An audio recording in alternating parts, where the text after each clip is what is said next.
Right then guys, welcome back to another video. In this video we're going to be talking about the rules of masculinity, so let's get straight into it. I assume I'm going to be able to do about another 10 versions of this video. There's so many rules, but these are the ones that I immediately wanted to get to you guys. I think these are the most important. So, number one, never let anybody know your vulnerabilities. Honestly, do not let people know what's going on in your life.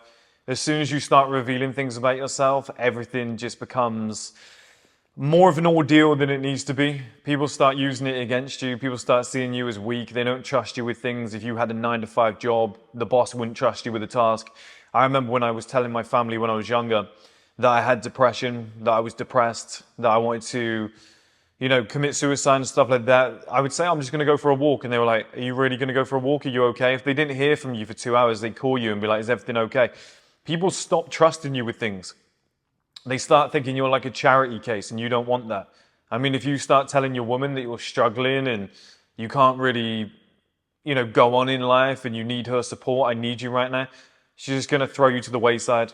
Not immediately. Immediately, she's going to help you out. She's going to look like a caring girlfriend. But then over time, she's going to start thinking, I feel unsafe. I can't trust this guy. This isn't going to work. As men, you're not supposed to. Everyone says men talk about your problems. I'm telling you right now, it does not work. There's studies that show when men talk about their problems and they let the softness in, their problems actually get amplified. It actually becomes worse. You don't need that, guys. Honestly, you don't need that. As soon as you tell people about your vulnerabilities, they use it against you. So I had it sounds weird, but my former next door neighbor, he had a very successful business, made one mistake, required a bit of money, told a friend of his that had a lot more money than him, and this friend of his just turned into a shark. He smelt blood in the water and he was like, right, I'm taking it. I'm going to take it for a very cheap price and I'm going to try and skim the market. And he was like, what the hell? You're supposed to be my friend. What the hell is going on? He was like, it's business. It is what it is. That's the world we're living in. You have to give the impression to the world that you are operating on the highest possible level with no issues and you are fully in control at 24/7. No matter what you're going through, you have to give that impression to the world. Because I'm telling you guys right now, everybody tries to take advantage of it. People smell blood in the water, they'll come for you. They see you as weak, they'll come for you. They know you're in a weak position right now. You're in a position that you're vulnerable at that time. Maybe you're a wounded animal, they will come for you. And you need to give the impression that you're at full strength at all times, because if you don't, like I said, they will take advantage of it.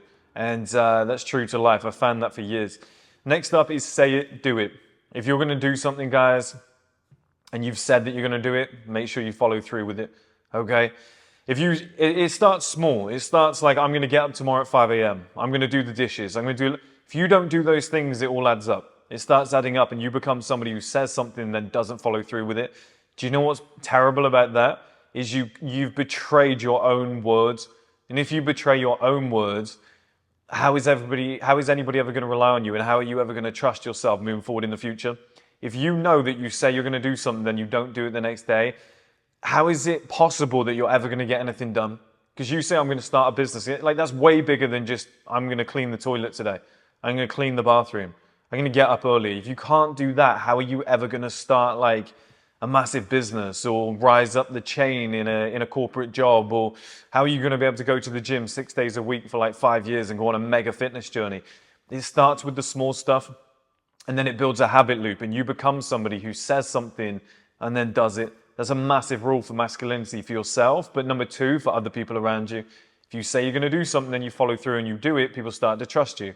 They start to resonate with you. They start to say, okay, is this somebody or a brand or something that I can get behind? This is somebody I can put my faith in. It especially holds true with your partner. If you say to your woman, I'll book it, don't worry, and then you don't book it, you're just letting her down. How does she think she's going to be able to build a family with you? How does she believe that she's going to trust you moving forward? She can't, because you can't do the simple things right. So say something, do it. And if you don't think you're going to be able to do it, don't say it. Okay, so once you've said it, it's got to be gospel. You've got to follow through with it. That's my second rule. Next up, composure has a delayed payoff. So there's certain moments where you want to punch somebody, you want to shout and scream, you want to lose your cool, you just want to go crazy. And then you don't do it, and within a few hours you're thinking, for fuck's sake, I should have just punched him. Do you know what I should have done? Do you know what I should have said? I wish I just... It's weeks and months later or years later where it pays off, where you go, I'm so glad I didn't do that. If I had done that, it would have put me in serious trouble today. I would have had a lawsuit. I would have gone to prison. If I had reacted, off emotion straight off the bat, this wouldn't have gone well. This would have been terrible. And the other thing, people notice when you're going through hard times and you don't react in a certain way and you stay composed. Initially, you just think there's no passion in the guy. And then over time, people start to see it and they go, do you know what? They're wondering at the time, why didn't you do something? And then later on down the line, they're like, do you know what? I really respect you. I really respect you. The way you stay calm. You don't go crazy in certain situations.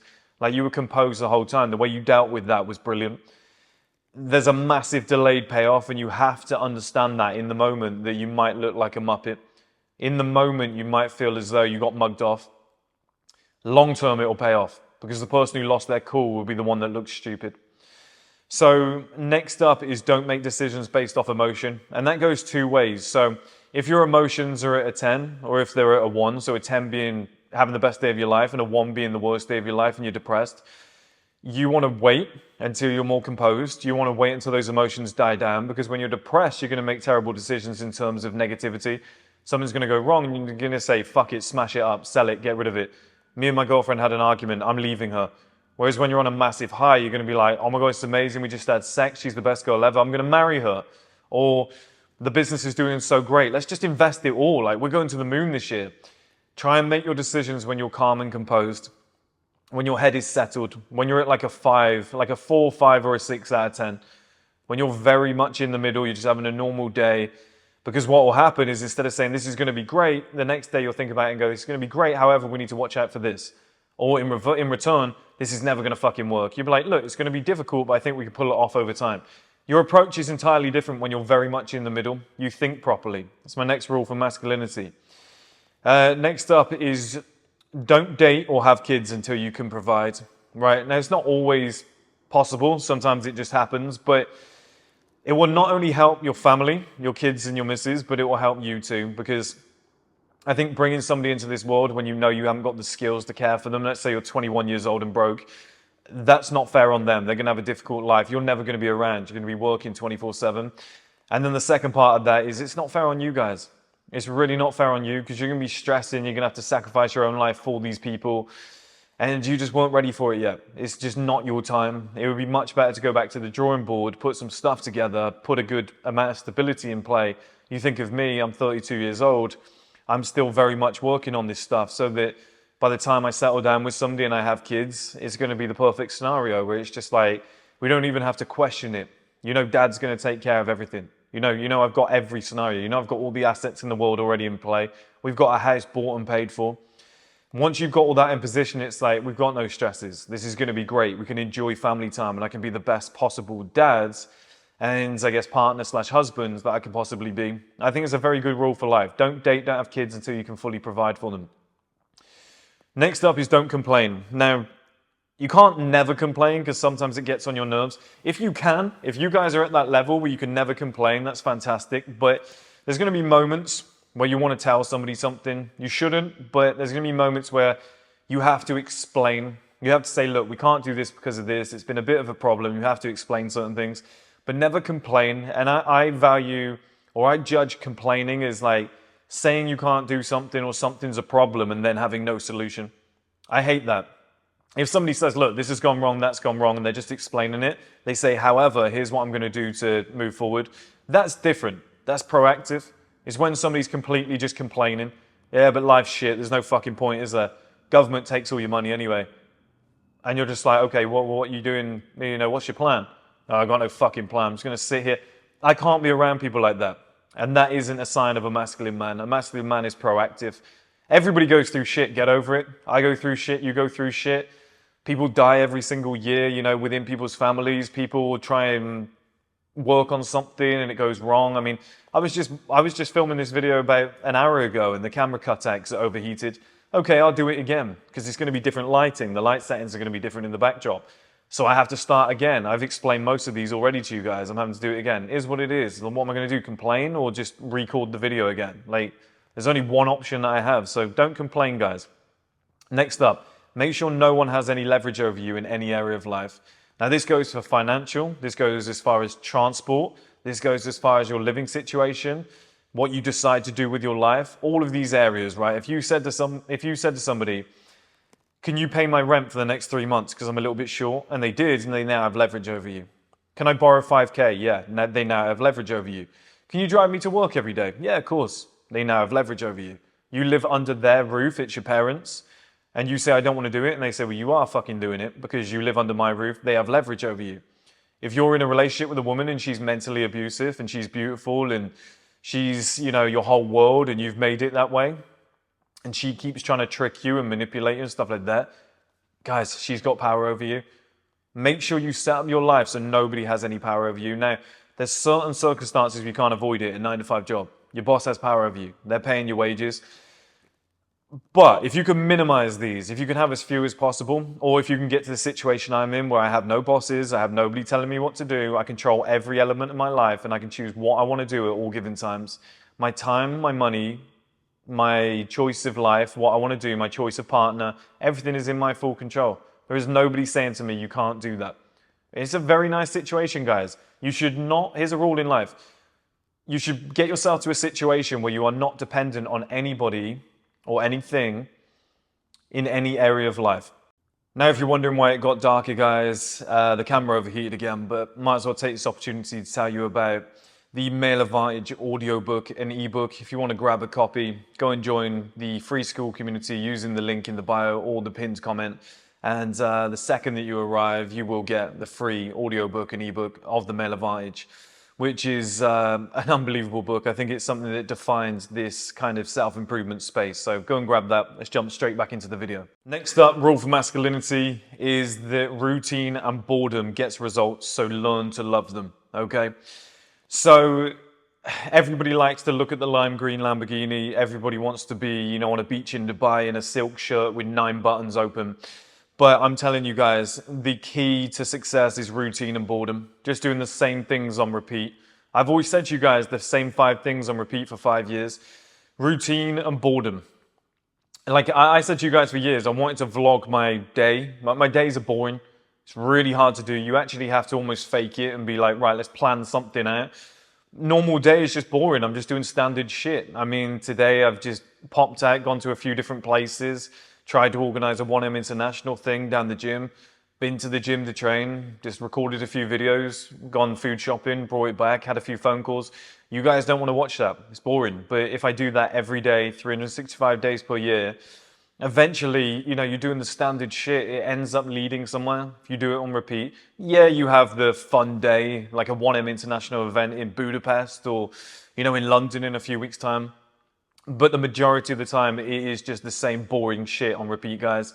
And that is masculinity. It doesn't matter what you do. Going to the gym, it's the same routine on repeat with slight increments in weight or, an extra few reps or an extra few sets, increasing the volume, increasing the intensity. It's bland. It's boring. The food that you eat is boring. Going to bed at 10 p.m. is boring. It is. It's really boring. Getting up at 5 a.m. is semi-exciting because you've got the whole day ahead of you, but it's, it's not exactly something you want to write home about, is it? It's nothing crazy. So routine and boredom is how you actually get to the top. But that doesn't make a very good motivational video. And that's the biggest problem. It makes a terrible motivational video. You can't do a short snippet just showing you sat there at the desk. Nobody's going to get excited about it. So nobody promotes that shit. Next up is there is no benefit to destroying your body. This is one thing that everyone needs to learn as a man. There is no benefit to going out, getting drunk, eating shit food, just putting random shit into your body. There is no benefit to going to the gym, coming back, having a hamburger, not stretching, not doing anything, that is going to benefit your recovery, eating shit food, not drinking enough water every single day. People find it funny. People find that stuff funny, like, I did a ton of drugs, had a load of drink on the weekend. There is no nobility in the destruction of the one thing that you have for the whole of your life. You only get one. You literally only get one body, you only get one brain, you only get one of all the organs you have, unless, you're very lucky, but you don't want to have to go through like a liver transplant, something like that. Do you know what I mean? Or a heart transplant. You want to keep what you have and you want it to be as healthy as possible. That's up to you.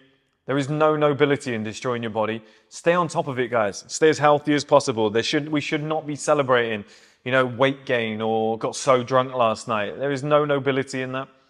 Masculinity is keeping your body in the best possible shape, keeping your mind as sharp as possible, getting a good, adequate 8 hours of sleep per night. You want to be as sharp as you could possibly be. You look at Conor McGregor now, who he used to be compared to who he is now.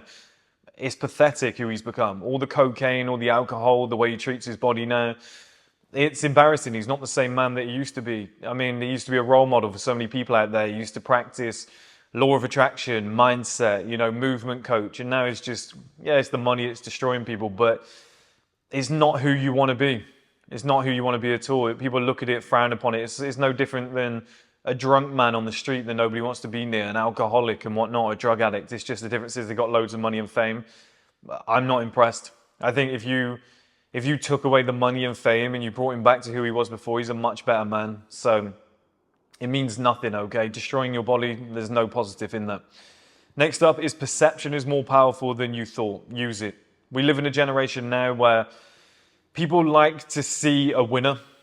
People love to see a winner, okay? If you've got a certain lifestyle, a certain backdrop, certain quality of camera, a certain way of dressing, a certain way of holding yourself, body language, the people that you surround yourself with, guys, you have to do it. We're in a generation now where personal branding is so strong. And I'm not saying this for if you're a YouTuber, very few people are YouTubers, right? Very few people have their own personal brand online and stuff like that. Even in a 9-to-5 job, if you're an estate agent or anything like that, like you are meeting clients every single day, it's all perception. Everything is online. Everything is how you're perceived to the world. Everything is the quality of the work you've done before. You do website design, show off your best websites. Go and grab some testimonials. This is the world we live in now. We live in a trust world where everyone needs to see results beforehand. Everyone needs to see somebody else saying 5-star review, go and buy it. People go with the popular masses. You see a new product go viral on TikTok and then everybody's buying it, a new restaurant, a new space. This is the world that we live in now. It's all perception. It's all online branding. It's all online duality.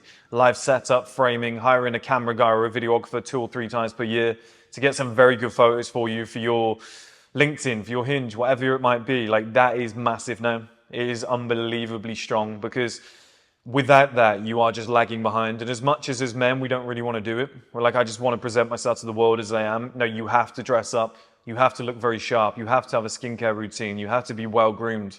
You have to be able to speak in a certain way. You have to portray this certain level of confidence that not many people have. If you don't have that, guys, you are going to lag behind. So perception is more powerful than you thought. Use it. Next up, your woman is your biggest influence. Choose wisely. And your social circle is your second, so be ruthless. So when it comes to your woman, she's one of the only people in the world who can have an influence over you. If you've got kids together, she can really tell you what to do in life. She's going to be your biggest presence because she's around you the most. You're going to spend the most time with her. You're going to live with her and stuff like that. She has the capability to destroy your life, half your net worth, if not more. Take all your assets. Be very, very careful and take your time with that decision. That's massive. Probably the most important decision in your life. Number 2, the friends and the people that you surround yourself with, they're going to be your second biggest influence. They're going to be the people that you speak to the second most. Your work colleagues who you hang out with, the habits that you have. So be ruthless because you can cut people off. Your wife, you don't really want to get rid of. You don't want to be swapping them out too often. But your friends and stuff like that, the people you surround yourself with, you can be ruthless. You can make that happen. And if you need to do it, you need to do it because I guarantee you, in 10 years' time, as much as it sucks right now and people will talk shit about you, in 10 years' time, when you're sat there with your beautiful wife and your beautiful kids and you have a massive home and you've got everything you ever need and you're all sat there around a warm fire, you're going to look around and say, I'm so glad I did what I did. I wouldn't swap this for the world. You have to take care of yourself, okay? Now they say if you want to go far in life, go alone. If you want to go quickly in life, go alone. If you want to go far, go together. I see that as you're going alone until you have your family, and then you're going to go far with your family as a collective. That's the way I see it. I think it's the perfect timeline. Next up, don't overthink. It's the biggest killer of men. I made that video recently saying don't let the softness in. I was talking about Walter Mitty, the film. This is what so many guys are doing. They're letting the softness in and they're overthinking every scenario. You start overthinking, everything goes wrong, guys. I promise you. You see a beautiful woman, you start going, yeah, but she's probably got a boyfriend. She's got friends with her. I don't want to go over. It's going to be weird. She's going to think I'm a freak. You don't want that. Honestly, it's not going to help you. It starts driving you insane. So that would be my biggest advice, guys, is don't overthink. You're trying to start a business, just get the information and then go from there. By the way, is that light a bit much now? It was great earlier when the lighting was a little bit brighter outside. I think it might be a bit intense now, but never mind. We'll keep it rolling, guys. It's not a lot I can do. But yeah, as soon as you start overthinking, you start thinking of certain, reasons why things aren't going to work. As a man, you just need to go blank-minded. I've framed it as like a meditative state, where let's say you've got a wall here and a wall here, stay within that. That's like either side of your head, stay within that bracket. As soon as it starts to deviate, bring it back in. As soon as it starts to deviate, bring it back in. You shouldn't be letting that go outside of those walls at any time. As soon as your mind starts to drift, but what if this happened? Just bring it back in. Just bring it back into center. That's when men operate the best. As soon as we start overthinking, we start delaying, we start getting nervous, we start, fucking up our natural masculine aura. That's one of my biggest lessons of masculinity, guys. Stop overthinking. If you find yourself doing it, you start thinking, just recenter yourself like a meditative state and just keep going forward. Next up is you decide your bedtime once you move out. I mean this as well, right? Once you move out and you start living on your own, you decide what you eat, you decide your bedtime, you decide your life habits, you decide when you go to the gym. Basically what I'm getting at here is you decide your entire life. You can decide what type of person you are. Are you the fat fuck that's going to sit in front of Netflix every night, masturbating, watching every TV show imaginable, just wasting their life, eating Pop-Tarts and pizza? Because you can be that guy. It's up to you. Once you leave home, you can be that guy. Or you can be the guy that gets home, cooks a very good meal, does something productive, reads a book, gets to bed early, gets up the next day, hits the gym, goes to work, is super productive. All of that is in your control. And that never gets told to young men. When you're living at home, it's different, but that never gets told to young men. Once you leave home, you are the master of your domain. That house, your rules are set. If you don't want to go to bed early, you don't have to. If you want to play video games till 3 a.m., that's up to you. Be very careful, because you have to be your own parent. That's a tough situation to be in. You have to be your own parent. You are now the master of your own domain.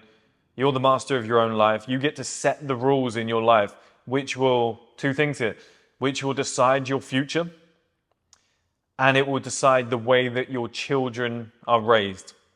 If you're going to bed late, you're letting them go to bed late, that's trouble. If you're eating shit food, they're probably going to eat shit food. If you're a smoker and a drinker, your kid's probably going to smoke and drink. You got to be careful, guys. Once you get to a position where you are on your own and you're your own man, you are now in complete control of all of your habits, your lifestyle, everything. Be very careful. Next up, the final one. Stop seeking approval, assistance, and a shoulder to cry on. Just do.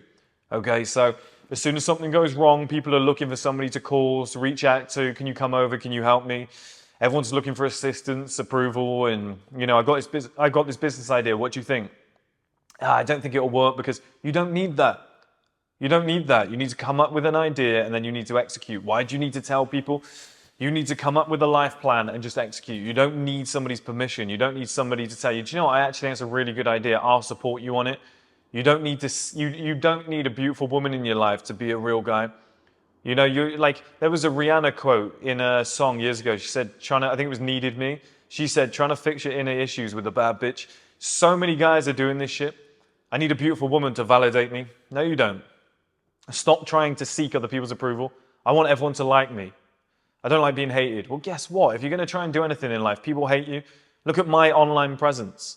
I've only ever done good things for this community. I've only ever helped people. I've bought you guys a house. I literally bought you guys a house and people stay there and I get shit for it.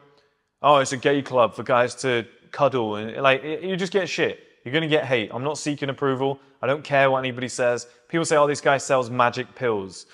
That supplement is the best supplement on the market. There is no corners cut. Believe me, I've had opportunities to do so. No corners cut. People who have never taken the supplement, who have never even researched the ingredients, who know nothing about the industry, will write, this guy sells magic pills. Fake. And people believe it. It is what it is. You're just going to get the hate online. Don't seek approval. If you want to be loved, go and get a dog. Okay? That's my final rule for masculinity. It's something that I really live by. I could not give a fuck what anybody thinks about me. I'm doing whatever I want to do, and I'm doing it very fucking well as far as I'm concerned. So that's my rules for masculinity, guys. I hope you enjoyed it. I'll speak to you all soon. Hope you enjoyed the backdrop. Hope the light didn't change it too much. And if you want to go and grab the free audiobook and ebook for the Male Advantage, it is available in the school community. As soon as you join for free, it's available there. So I'll speak to you guys soon. Have a good one.